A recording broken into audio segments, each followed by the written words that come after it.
ধনী হইতে চায় অথচ বিয়ে করে না। তার মানে বিয়ে করলে কি হবে? কোরআনে কারিমে আল্লাহ বলেছেন, ইয়াকুনু ফুকারা ইউগনিহিমুল্লাহু মিন ফাদলি। তোমরা তোমাদের অধীনস্থদেরকে বিয়ে শাদী দাও, যদি তারা গরিব হয় বিয়ে করলে আল্লাহ তাআলা বরকত দিবেন, ধনী করে দিবেন। ওমর রাদিয়াল্লাহু তাআলা আনহু বলেছেন, আজাবান লিমান তালাবাল গিনা মিন গায়রি নিকাহ। ওই ব্যক্তির দেখে আমার খুব আশ্চর্য হয়, ধনী হইতে চায় অথচ বিয়ে করে না। তার মানে বিয়ে করলে কি হবে? আর আমাদের দেশে এখন অভিভাবকরা সবাই ছেলে মেয়েকে বিয়ে দেয় না, কয় আগে নিজের পায়ে দাঁড়াও। আরে ভাই, সে কি আরেকজনের পায়ে দাঁড়ানো আছে নাকি? বলে যে নিজের পায়ে দাঁড়া। এই নিজের পায়ে দাঁড়ানোর এটা ব্যাখ্যা দিয়ে শেষ করা কঠিন।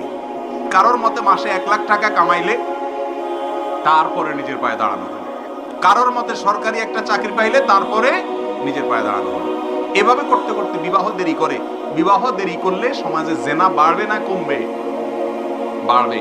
ভালো করে শুনে রাখেন মুরব্বীরা, নিজের ছেলেকে মেয়েকে সময় মতো বিয়ে দিতে যদি গড়িমসি করেন, তথাকথিত পায়ে দাঁড়ানোর অপেক্ষা করে, মনে রাখবেন ছেলে মেয়ে যদি দেরিতে বিয়ে দেওয়ার কারণে আকাম কুকাম করে গুনাহে লিপ্ত হয়, আপনারা দায়ী থাকবেন মুরব্বীরা, অভিভাবকরা। অতএব বিয়ে বিলম্ব করবেন না, বিয়েকে সহজ করুন, জেনার পথ বন্ধ হবে।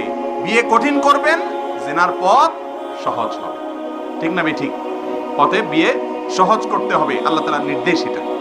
তবে হ্যাঁ, একেবারে যদি কোনো ক্ষমতা নেই স্ত্রীর ভরণ পোষণ দেওয়া, তাহলে সে রোজা রাখবে, যুবক। কথা বুঝে আসছে?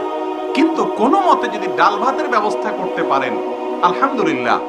অনেক মেয়ে আছে যারা কোন রকম বেঁচে থাকার উপায় পেলে তারা খুশি, আলহামদুলিল্লাহ। খুঁজে সেরকম দিনদার মেয়ে বের করবেন এবং অল্প উপার্জনে আল্লাহ তাআলা বারাকা দিবেন ইনশাআল্লাহ।